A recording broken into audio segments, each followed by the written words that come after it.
few moments later. 18 po, 18. 18? Iba 18. 18.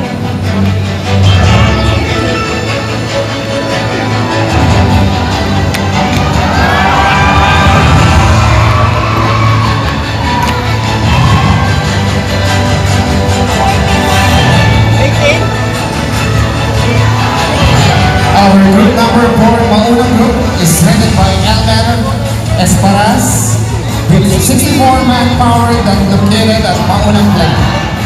Their expertise in using turret, CNC, vending machine, and plate oven that supply the parts of light aids, wire shelves, and the new camera utility vehicle parts. The group are continuing providing their line and level up their skills.